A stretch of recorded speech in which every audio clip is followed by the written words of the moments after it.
welcome to the next session, Culture and Tourism. We have 5 amazing winners and an amazing moderator coming from India. He was part of the grand jury. He's absolutely passionate about storytelling, about culture, about digital content. So welcome, Madan Rao from India. Unfortunately, you cannot see his always smiling face because his camera somehow doesn't want to work. Apparently, MS Teams and Apple don't like each other these days. Yeah, you see a picture at least of Madan. Over to you and have a great session. Thanks so much, Nora, and everyone at the WSA team. I really wish my video was working right now, even though I don't look like a Hollywood or Bollywood star. I think I have some nice energy, which I'd love to share with all of you. But I'm sure you can hear me, which is the most important thing, because I'm just going to be the moderator, and you will soon hear from the real stars of this category. As you all know, culture and tourism is very important. It's a category by itself, and it's a relaxation for many of us otherwise. And unfortunately, tourism and travel was the sector which was the first to shut down because of the pandemic lockdowns and the last to reopen. So this sector has been hit really hard by the pandemic, but it's very important that this sector carry on digitally and in a hybrid fashion where possible. So we're very happy to have 5 outstanding submissions today who are going to talk to you about what they've done to be at the cutting edge of online culture and tourism. I also have 2 experts joining me as part of the panel discussion and also to pose some questions, some very tough, hard-hitting questions for our founders and speakers today. I have with me Linda Skipnes-Strand. Linda, can you just wave to the audience? Linda is the CEO and co-founder of Badi and Birdie AS Norway. It's a digital travel guide for children. She's the director of jazz clubs in Oslo, Bergen, and Bodo, among other places. She also won the World Summit Awards in the category of culture and tourism in 2018 and has a master's degree in media studies from the University of Bergen. Welcome, Linda. Thank you for joining us. Thank you. And let me also invite Aram to join us. Aram Taulia is the co-founder and CEO at Leti Arts in Ghana, in Africa. He is an experienced game developer himself. He won awards such as the British Council Young Creative Entrepreneurs Media Awards 2012, among a whole bunch of other awards. He studied at the Kwame Nkrumah University of Science and Technology in Kumasi, Ghana, and also was a software teaching fellow at the Meltwater Foundation. Welcome aboard, Aram. Can you join us now and just wave out? Aram, can you hear us?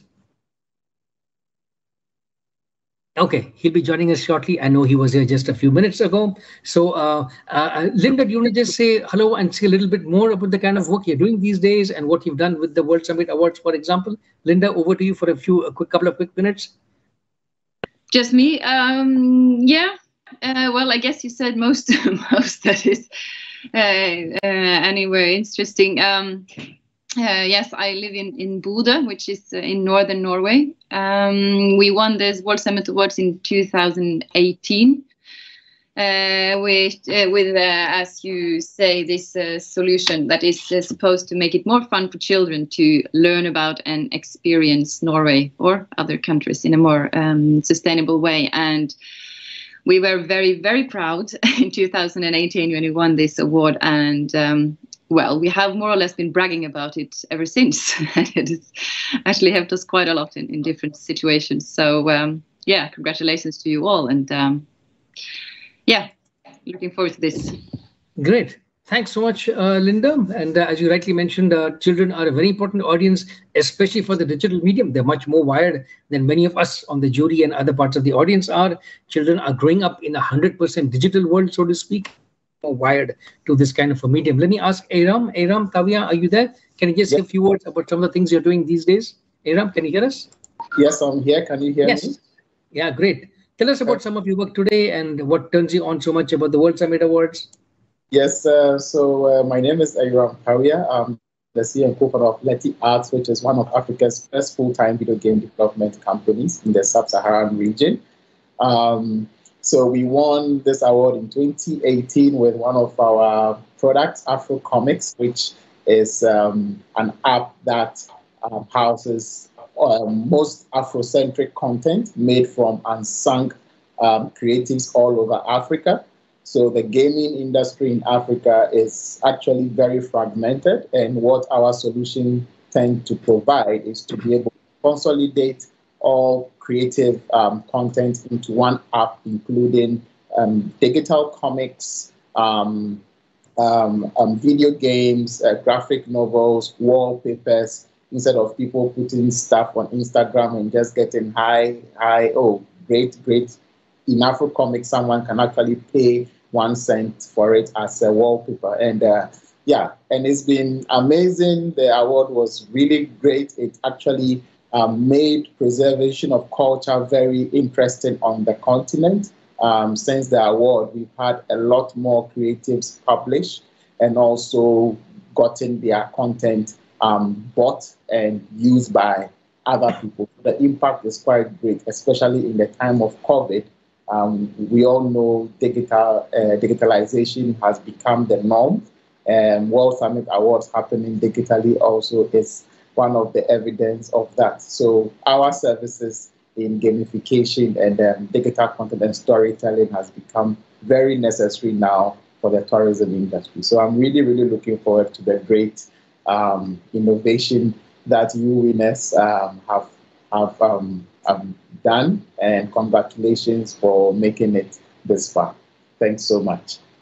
Thanks so much, Aram, for your sharing your enthusiasm about these awards. And that's not just a good reception of this category, but also a sound endorsement of the awards and what they mean for the winners and for the broader digital ecosystem. So now let me invite Sebastian to get ready with these slides. Very briefly, let me mention the names of the winners right now. The 5 presentations coming up are Rutopía from Mexico, Placecloud from Netherlands, Zoomguide from Portugal, Kathuwaraya.com from Sri Lanka, and Iconic Moments from the US. So we've got 5 presentations coming up, roughly 3 minutes per presentation, another 3 or 4 minutes for question and answers from our panelists to these founders, and then we'll have a broad panel discussion with all of us together, jamming away and figuring out what the meaning of life is and things of that sort. So, Sebastian, are you ready? Our first presenter is going to be Rutopía from Mexico, or Mexico, should I say.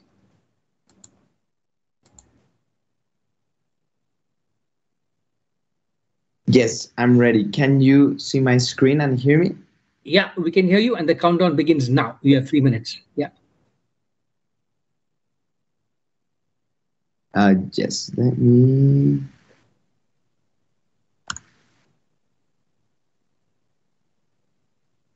Okay, perfect. Can you see it now? Yeah, countdown begins now. Go for it. So we are Rutopía. We are driving local ecotourism success through technology.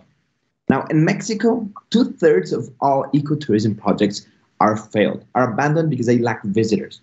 And at the same time, we have 40 million travelers visiting our country each year. But 80% of them stay in the same 5 destinations, these mass tourism destinations. And only 7% of the money they spend traveling here ends up in the hands of local communities. Now, why is this happening? First of all, these ecotourism projects lack professionalization and digitalization of their touristic services. Second place, their touristic products are isolated. They offer just a hike in the jungle, for example, or just some cabins in the middle of the forest, and they're not connected. And this doesn't allow them to connect to the market of international travelers that really want to live these authentic experiences. Now, how do we solve this at Rutopía? First of all, we digitalize and professionalize these touristic services. Then we articulate them. For example, we join the hike in the jungle with the cabins in the forest, some meals and the transportation, so we can be able to design routes very easily that connect all these dots. So it makes sense for people to visit these places. And then we add travel insurance, online payments, customer service, and a very easy to use web app where travelers can just ask for a trip and live one of these. We're making it as easy for travelers to live an authentic experience as it is to book an all-inclusive in Cancun, for example. So what do travelers see on their side? They receive a personalized, tailor-made trip, very authentic and seamless experiences where they don't have to worry about anything but to show up and just enjoy these trips. In Rutopía, we've worked with more than 400 ecotourism projects so far and sold trips to more than 2,000 travelers today. And we're seeing that this year and the end of last year, we're starting to grow a lot more. We're already passing COVID levels, and we're seeing the desire of travelers to visit these authentic places and travel differently, get out of the beaten path and live an authentic experience. So far, we generate around $75,000 per month for these local communities. And we measured that this means around 200 new part-time jobs for these people. Now we're tackling another challenge in Rutopía, which is lodging.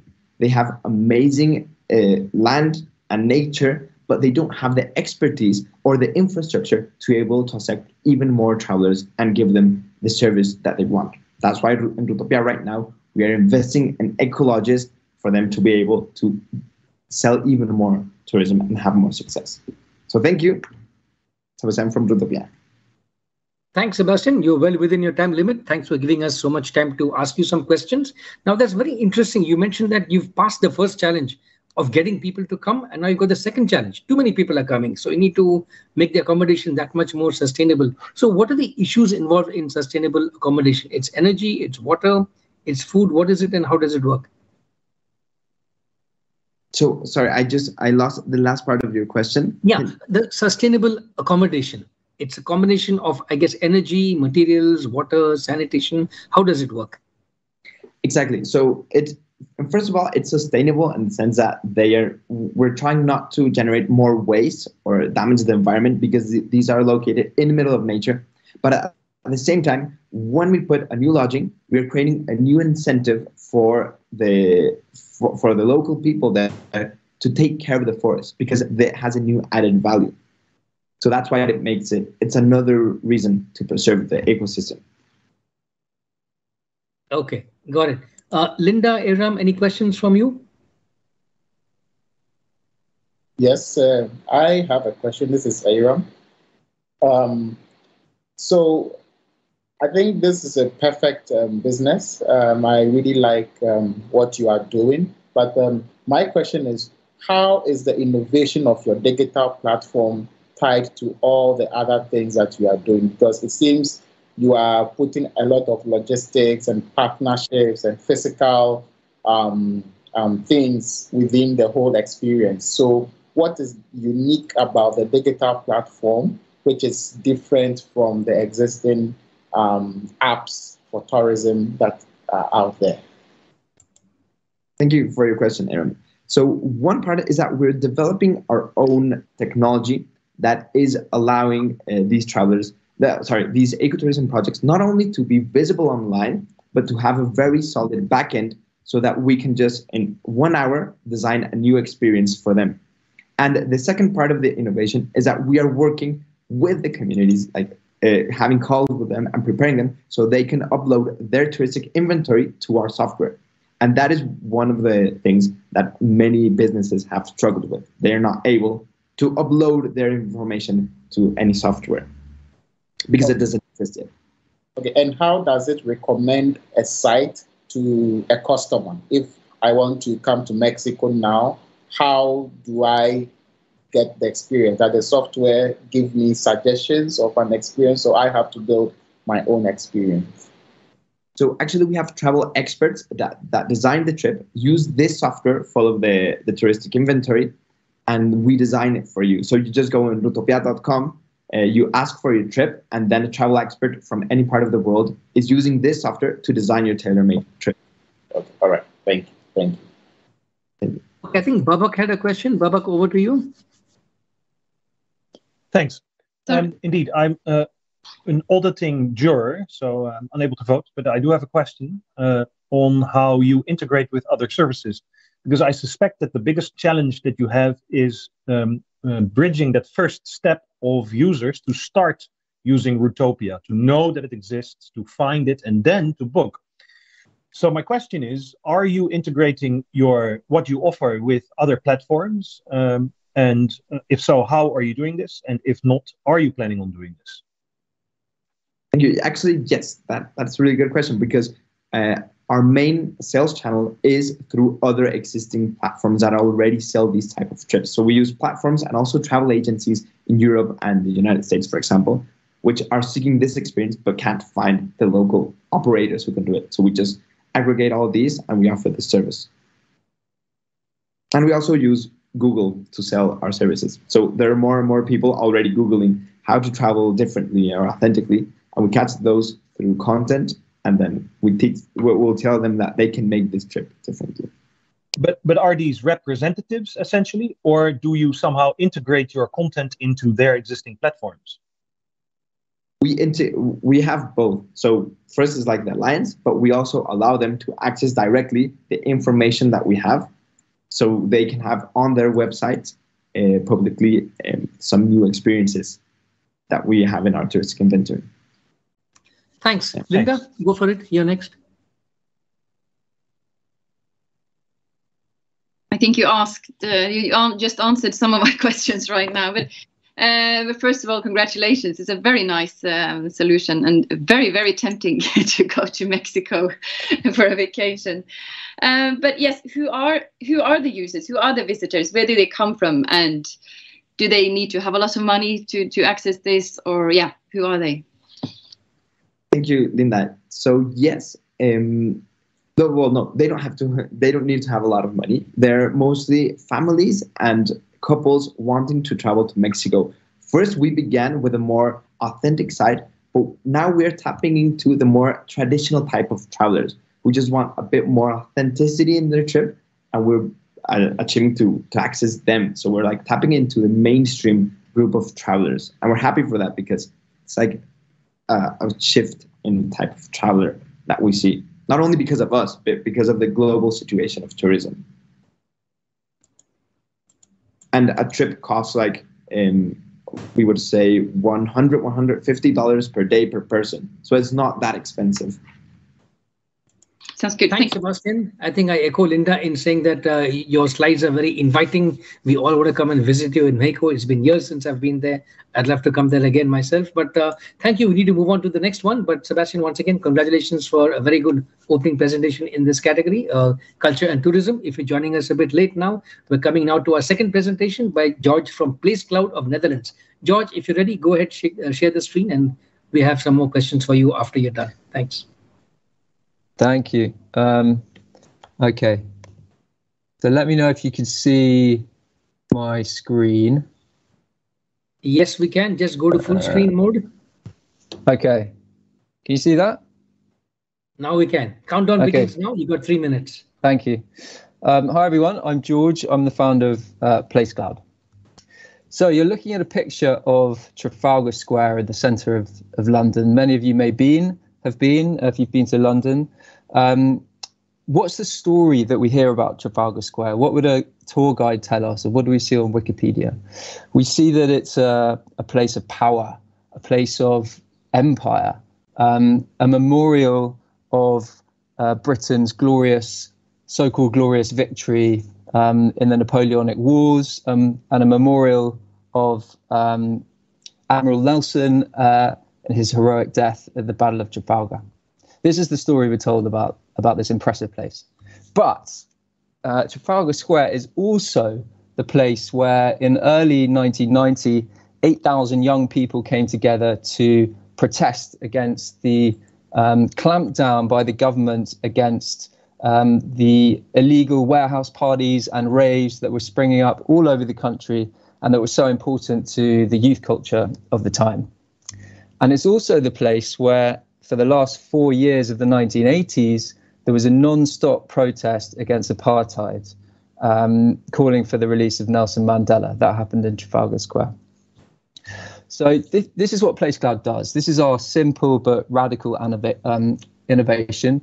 We attach GPS coordinates to short podcasts so that podcasts can come out of the digital sphere, where they're very good at changing your mind, but by bringing them out of the digital sphere and into the physical world, they actually have the power to change your perception, to transform the way you see places.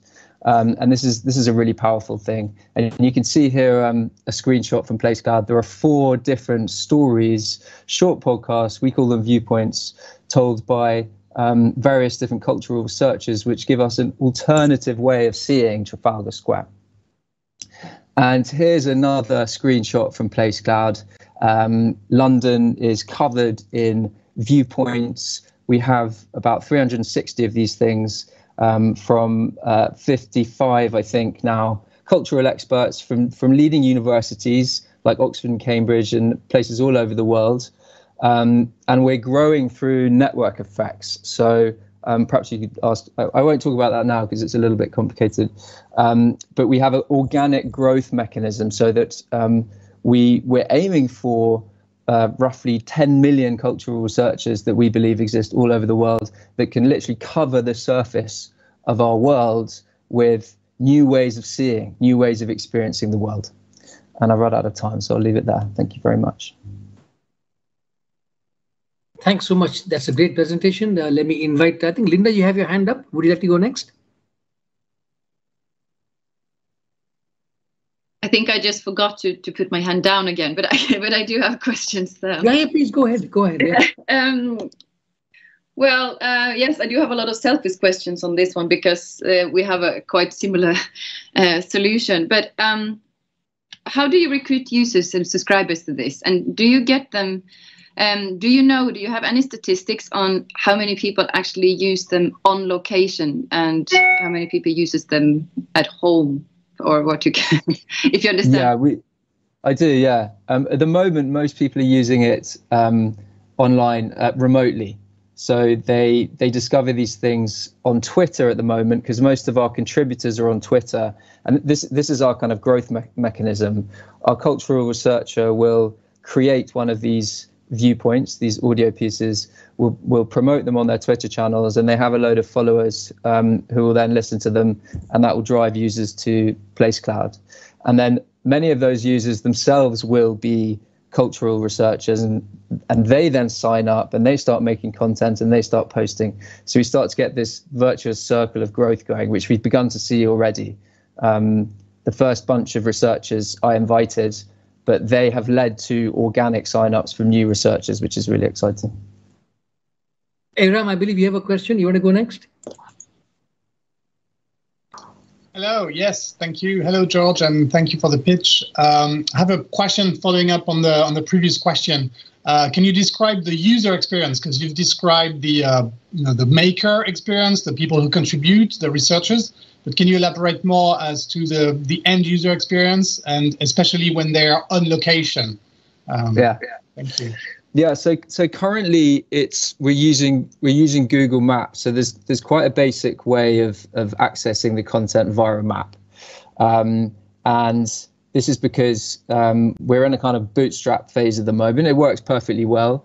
But there's a lot of scope, and we're raising funding at the moment to build the next version of the product, where it'll be a kind of augmented reality experience where you can get notifications on your phone. You can look through the screen down a street and see audio pieces kind of hovering outside buildings.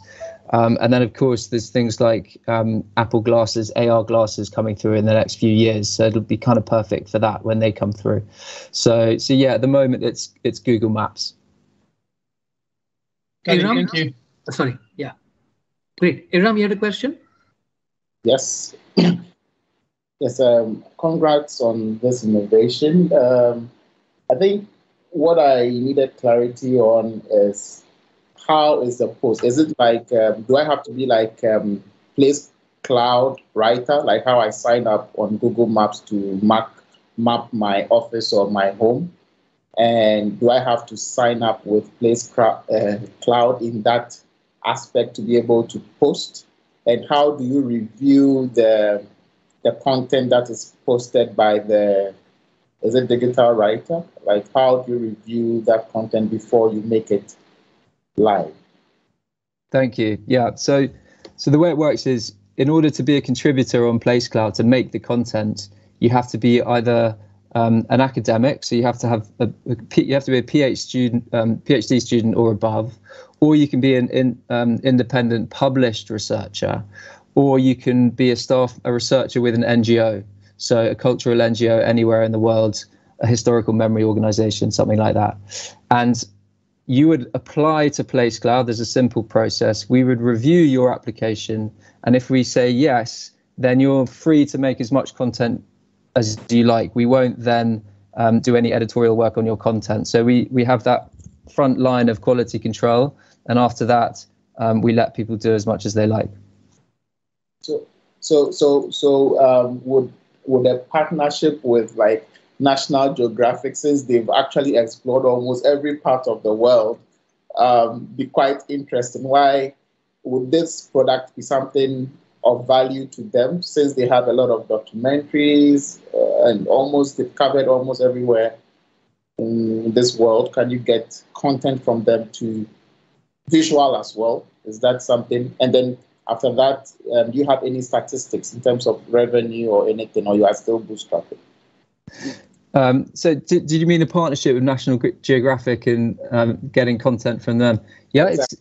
It's a very good idea. I think that's something we could look at a little further down the line once we're a bit more established with the individuals that we're starting with to sign up and start making Placecloud content. But yeah, that would work really well. In terms of numbers, yeah, we're very early days, as I mentioned. We're bootstrapping. We've had 10,000 unique users using the platform, 60 cultural researchers so far, with more signing up. And this has all come through organic growth. We haven't had any marketing budget. So it's purely these mechanics that I was describing before. And so once we have a bit of funding, we can kind of really start to develop the UX and to supercharge the marketing to kind of get that cycle rolling even quicker. Thanks so much, George. Thanks for all those questions from the panelists. We need to move on to the next speaker. Once again, George, congratulations for an excellent presentation, a very good application indeed. Our next presenter is going to be Afonso from Zoomguide, Portugal. Afonso, would you like to share your slides? Hi, guys. Can you see my slides and can you hear me? Yes, we can, and it's full screen. So countdown begins now. You got 3 minutes. Do you think this is just a regular stone? This is much more than a stone. It's an important archaeological artifact with a very curious story. Unfortunately, most people visiting the museum where it is located will never have the chance to discover its story. This statement was true 1 year ago, but not anymore. Zoomguide has helped thousands of persons discovering the hidden stories behind this and many other items of cultural, historical, and artistic significance. All this by simply pointing their phone at something they want to know more about. Zoomguide's mission is to make culture more accessible to people and its discovery a more interactive and immersive experience. Our solution is composed by 2 components, a web app for end users and a content management system for professionals. The web app allows tourists to simply point their phone cameras to points of interest and instantly receive curated stories. That's how easy it is. The outdoors can also be explored through interactive maps with points of interest and guided tours. Our application is novel and unique in its contexts. It combines the easiest search method in the market and is fully built using web technologies, which brings the enormous advantage of not requiring users to download and install another mobile app for an experience that will last for a couple of hours at most. Zoomguide is interactive. We provide stories in the best multimedia formats for each situation, from audio and video to augmented reality, available in your language of choice and adapted to the accessibility needs of the various audiences. Our content management system enables professionals, such as museum curators and municipalities, to create and manage experiences in real time in a fully autonomous manner. It provides several digital tools that enable the creation of customized experiences 100 times faster and cheaper than conventional methods, as well as advanced analytics to better understand how people are interacting in each location. Over 5,000 people have used Zoomguide in the first museum where we made it available. In fact, we observed that in the same museum, people interacted up to 470% more with Zoomguide comparatively to their previous system using QR codes.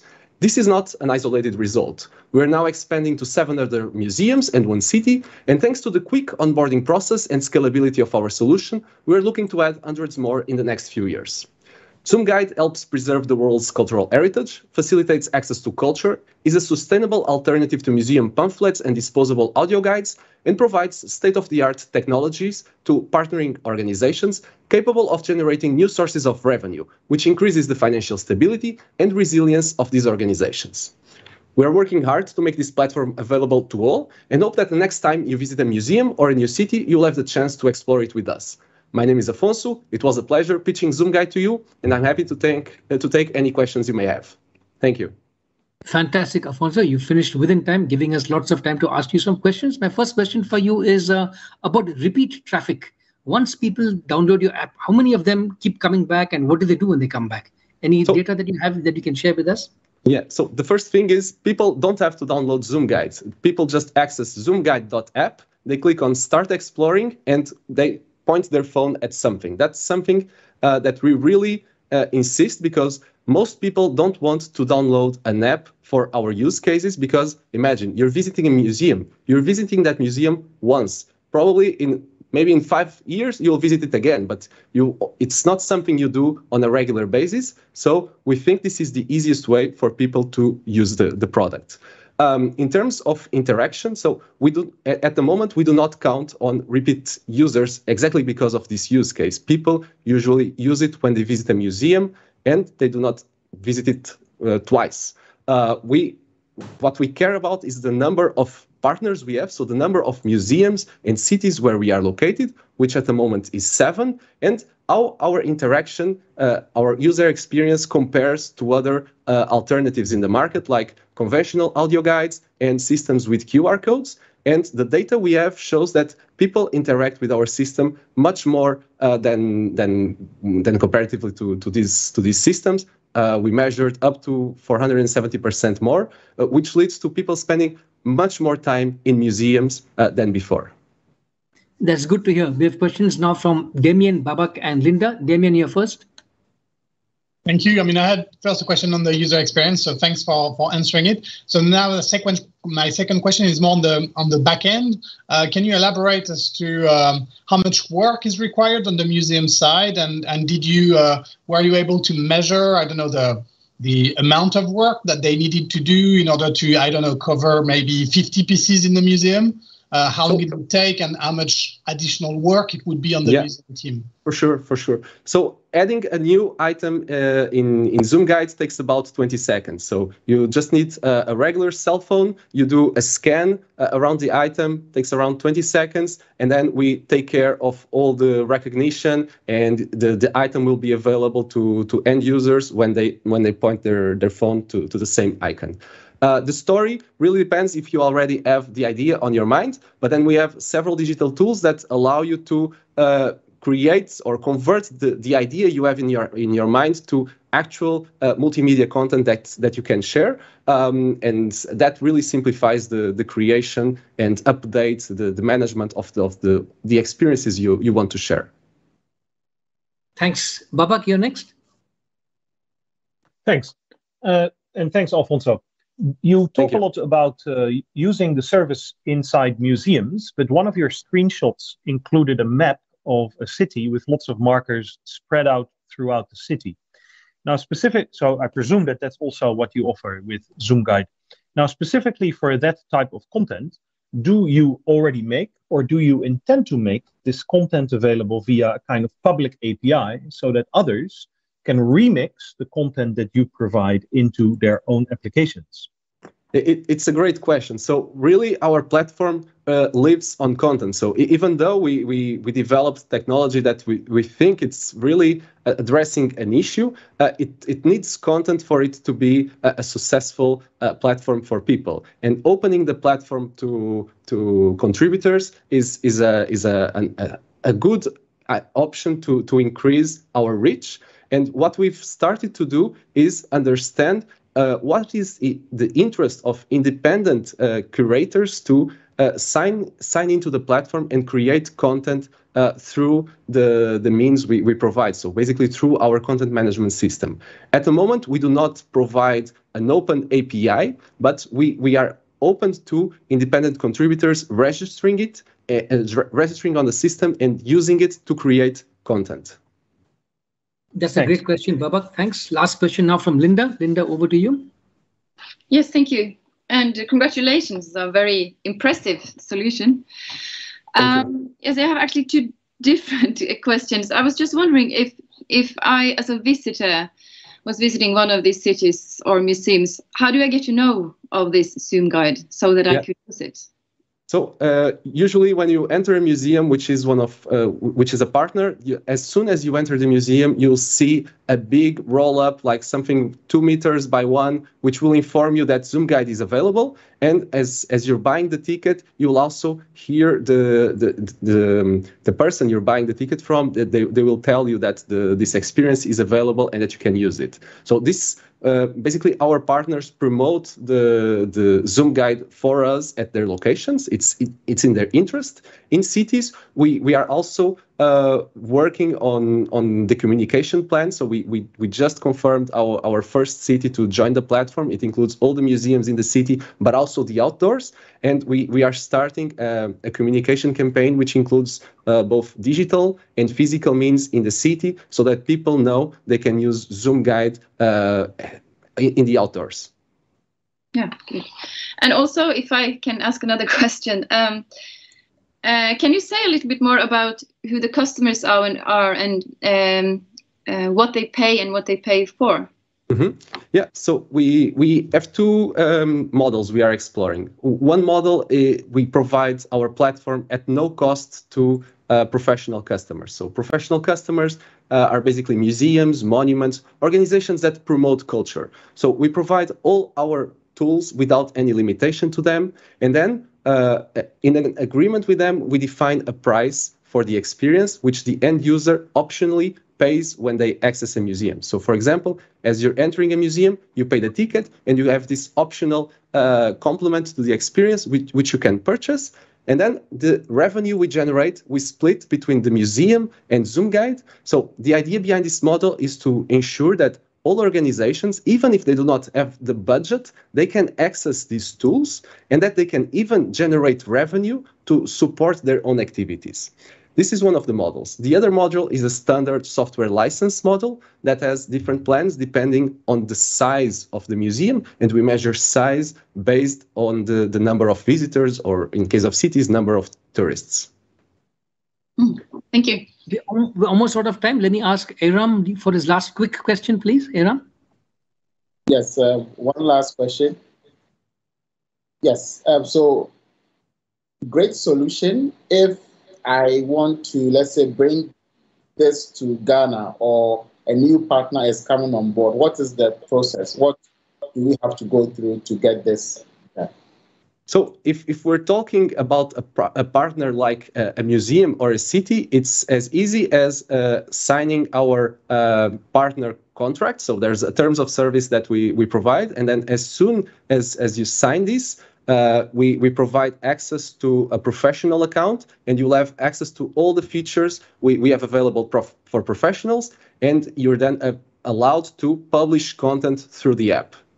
If you're looking for more involved partnership, like being a representative in Ghana, for example, that's something we would have to discuss in more detail to better understand the context. But we're looking forward to expanding to new locations. So if you're interested in that, well, if you have my contacts here, and I'm very happy to discuss that if you'd like.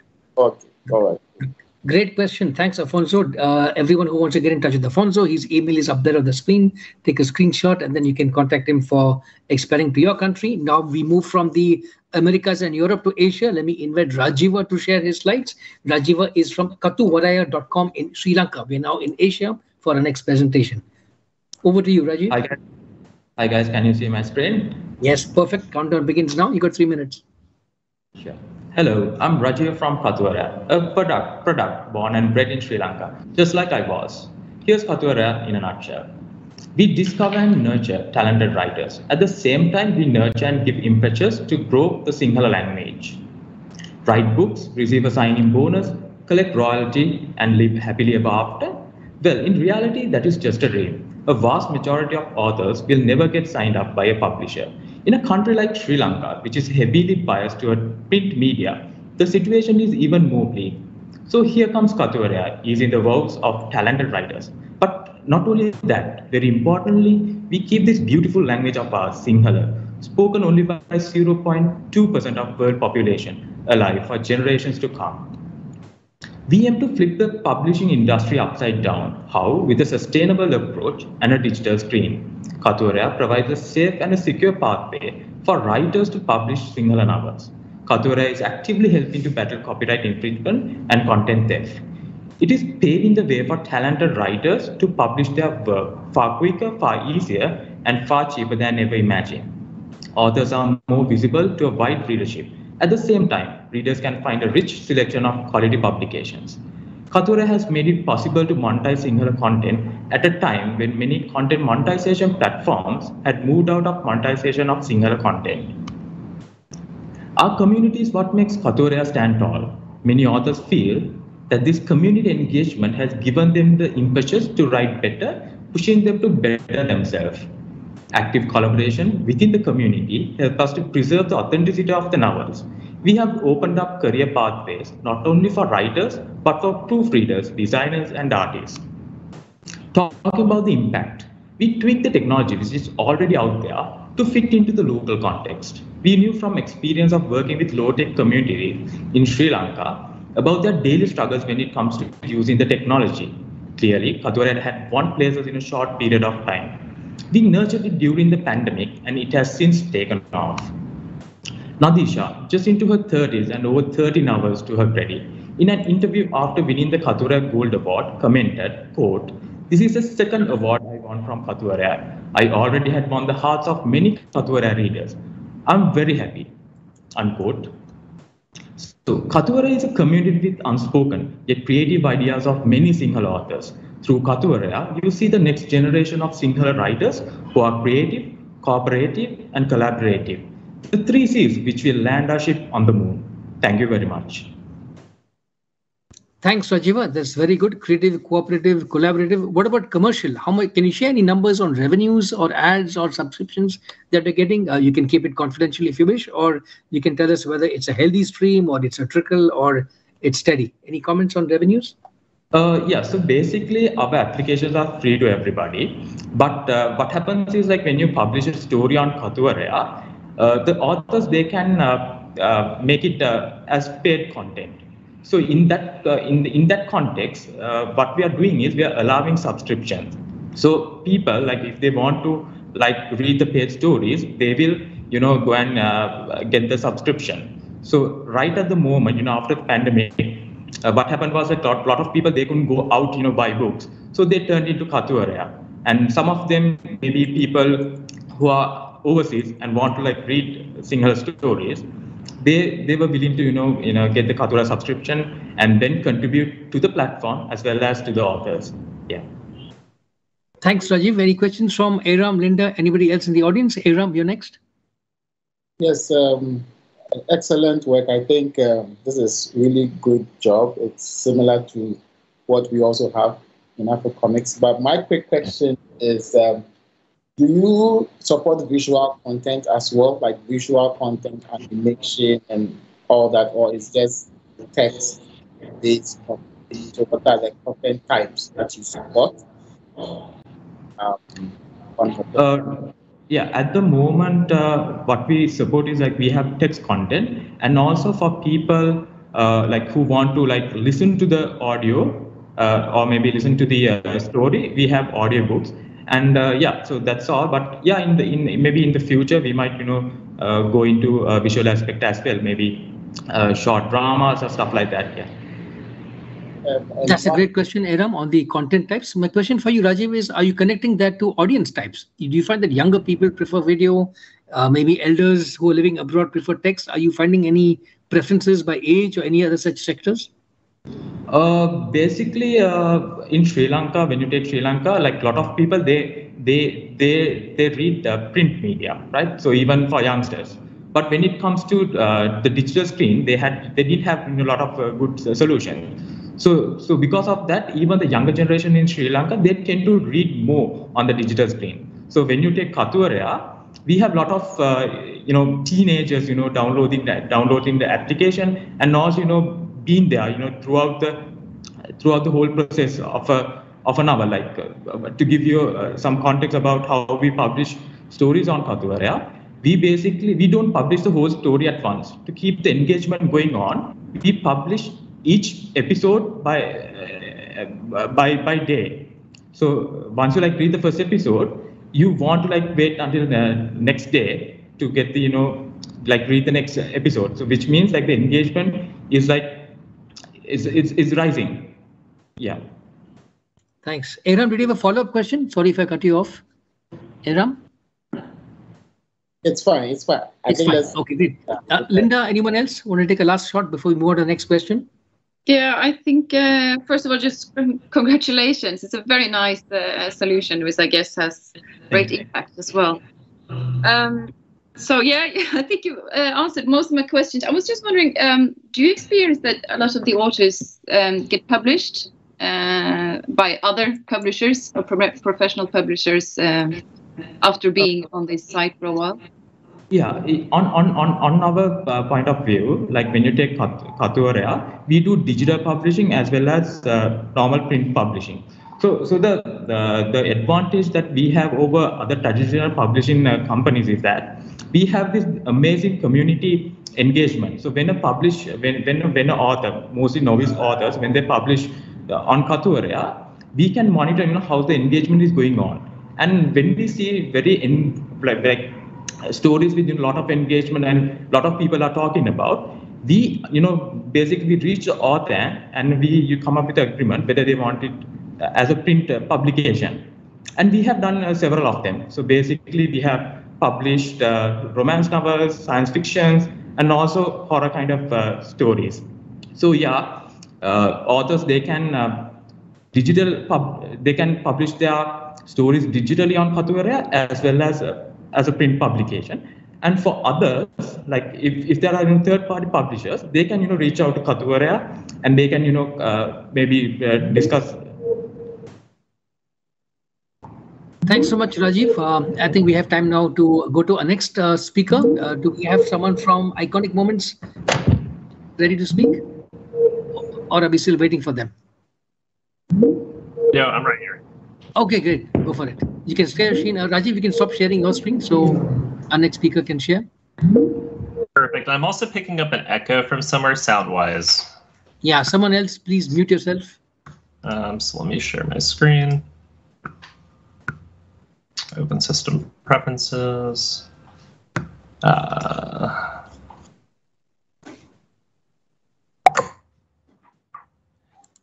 Okay.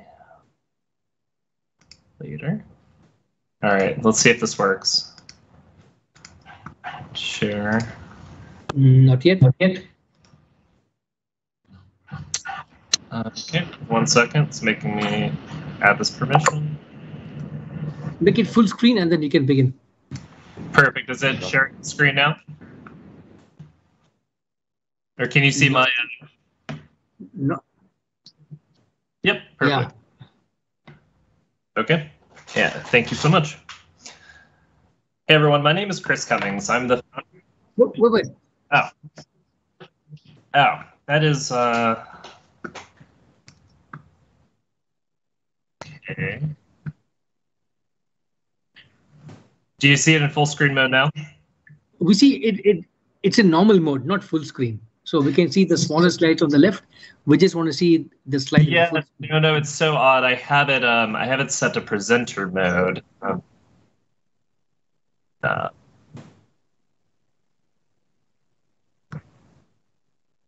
Yeah, let's see.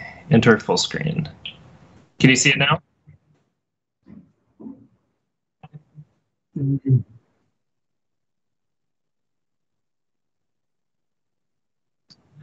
Yeah, I think it's okay. We can see the slides anyway. So even if it's not full screen, we can see the slides. So go ahead. Your countdown starts now. Okay, perfect. And apologies on the technical issues.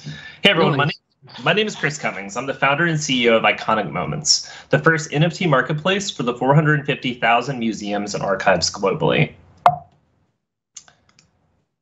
At the start of the pandemic, the prediction is that 15% of the world's museums were going to close permanently. By the end of 2020, that number grew to up to 37%. Today, over 30% of the world's museums are at risk of closing forever, and museums desperately need to evolve to be able to survive. COVID's impact on the museum industry was massive, and over 25% of museums in the United States are sitting on less than 4 months operating cash, and that's after laying off tens of thousands of professionals within the industry. The economic impact on museums is due to the fact that the majority of museums only know how to be able to engage and drive revenue in person. And because of that, COVID's impact has been huge.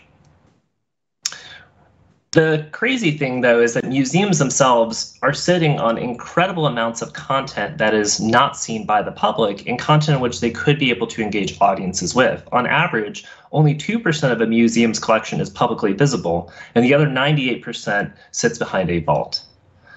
So Iconic is the world's first NFT marketplace exclusively for history and culture. We're working directly with cultural institutions to be able to help them enter the blockchain.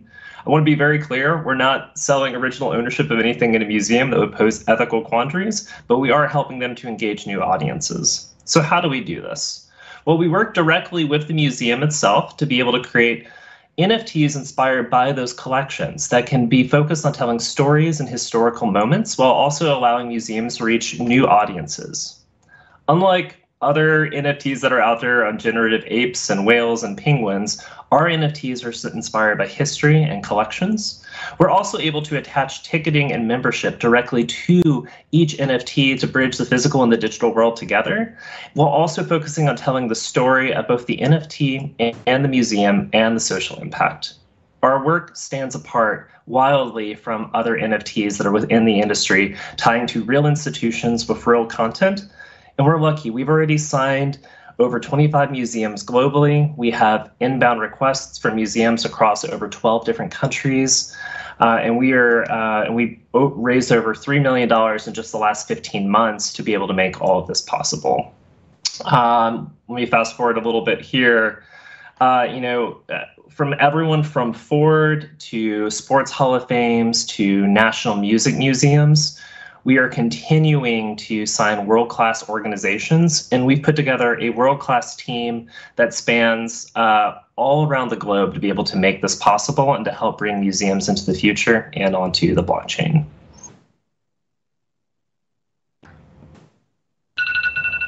I believe that's 3 minutes. Yeah, are you done? Yes. Oh, fantastic. Great, Chris. I can see lots of hands going up for questions. Aram, I think your hand is up first. Aram and then Babak. Aram, go ahead. Actually, it was an old hand, but let me ask. I think this is a wonderful idea. All this growing buzz about NFTs, blockchain. It's interesting to see it being happening in a meaningful space. One of my question is, have you had any pushback from vendors when you approach them with NFT? Because in this space, they are the negative perspectives and then the positive ones. So how is this being accepted in the space? Sorry to interrupt. I mean, I think it's important to note that a lot of the use of NFTs that we have seen occur and be applied to different industries is bad. And so we take a full transparency approach to that. It's very important to determine what blockchain your NFT platform is built on, because some NFT blockchains or some blockchains pose serious environmental concerns. And you need to also approach and use NFTs in a way where you're doing this within the regulatory framework. I think by focusing and building an NFT product in a platform that aligns with museums and museum needs, and building storytelling directly into our platform, both to tell the story of the NFT, to tell the story of the museum, and to talk about the social impact of the purchase, that enables us to really show the really good opportunity and use of this technology. And so, what I would say is, yes, we obviously see pushback, but it's pushback to what others are doing with NFTs. It's crazy. We are converting over 90% within 2 weeks of every cultural institution that talks to us. And we're talking like the world's biggest cultural institutions across every country. And I think it's, the technology is exciting, but again, like all technology, it depends how you use it. Babak, I think you're next. Thanks, and thanks for the presentation. I've been able to buy digital media from Getty and others for decades. And from a consumer perspective, I've been able to create my own shop for example, my own photos using services like SmugMug, maybe also for decades. So what is the added value of using the blockchain and NFTs to do what I believe we've been able to do for decades already? Yeah, absolutely. So I think that it comes through a couple of different use cases itself. I think the idea behind the blockchain that has value, for one thing, is its decentralization, right? Anything that is placed on the blockchain is decentralized across over 100,000 nodes at once, which applies very neatly with the museum's need to be able to focus on accessibility and also preservation of any cultural asset. From a collectability perspective, our take is to enable cultural institutions to essentially sell digital lithographs, very similar to how they sell physical lithographs. But NFTs allow those cultural institutions, or allow buyers supporting these cultural institutions, to be able to collect these items and then trade these items very easily, which you can't do off of a pure digital item as well. And then the third component is the ability to take those NFTs and to turn them into a digital museum that could be interacted with in a metaverse, and how those items flow in and out seamlessly. Thanks. I think we have a question from Afonso next. Afonso?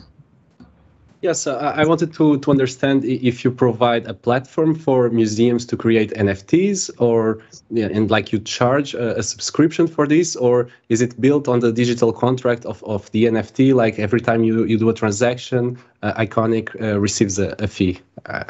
Correct. So what we've done is we've built our own platform itself, our own marketplace. And we have an entire team in-house to be able to do that. Every 2 weeks, we'll release NFTs or a drop of NFTs from one museum globally that really focuses on telling the story of the museum and that impact. For us, our role is in curating. So for example, if a museum has 50 million artifacts, and they had to choose 3, what would they choose? So we help to select what those NFTs will be based around market data to help make the largest economic impact for that museum. It's then the creation. We have a team of designers and animators that will help transform that. So for example, if it's a historic photo, it might be turning that photo into a 3D model of a photo, so that photo could be displayed in a digital space. And then it's the actual marketing. We bring every museum together into Iconic, where we can build a community of buyers that want to support culture and the arts. And so every museum's audience helps to be able to grow what we're doing and help enable larger and larger support. For that, there is a revenue split with the museum on both the initial and the secondary sale. One perk of NFTs, even going back to that last question, is that the museum can receive a royalty on every secondary transaction in perpetuity. And we don't charge museums any money up front to participate. We know how hard hit museums have been. And so not only are we able to not charge museums to participate, but we're also able to minimize the amount of work needed on their end to be able to enter the blockchain to less than 8 hours of time to go from a first meeting to a launch. And that's by building out a lot of pretty complex tool sets on the back end of our platform. Does it answer your question, or do you have a follow-up? No, thank you. That's good. Okay, great. Fantastic. Linda, any question from you? No, I don't have any questions. So congratulations. It looks very impressive, and I really hope you succeed, since I guess it's quite early phase. Thank you. Yeah. Quick question for you, Chris. At the back end, does this add a lot of complexity for you, getting into blockchains and NFTs and all that? We're lucky. My CTO has built a blockchain exchange startup before and multiple index funds for Coinbase. So, we've been lucky to build out a really world-class team. From our development side that has extensive experience within blockchain, one of our thought leadership folks just turned in her thesis and just received her doctorate yesterday as one of the first people in the world with a doctorate about the intersection of blockchain and museums. We have brought on to our team, we built one heck of an advisory board from leaders of museums and cultural consultancies all around the world, from the US to Europe to Asia. And we really care about building this from within the industry. We've been building digital museum experiences for over 6 years, and we spend a solid 8 months just talking with museums, gauging the good, the bad, and the ugly here before deciding to participate in the space and to wage a very, very different path from what we've seen in blockchain, be able to say this can be done the right way. It's harder to do it, but we believe the technology has good opportunity and potential. We just launched the first thought leadership series of Gene Culture and Commerce, and our first panelist was Ed Bucano, who is the executive director of the Universal Hip Hop Museum that's being built in the Bronx. It's one of the most important new museums being built in the States. And he really described how they are trying to change the model of museums to be able to engage visitors anywhere around the world, even if they physically may never travel to the museum, but to give them an opportunity to support a museum and a part of art and culture that they love, all through storytelling and experience. Thanks, Chris. Very good presentation. We're out of time for the pitch and the Q&A now.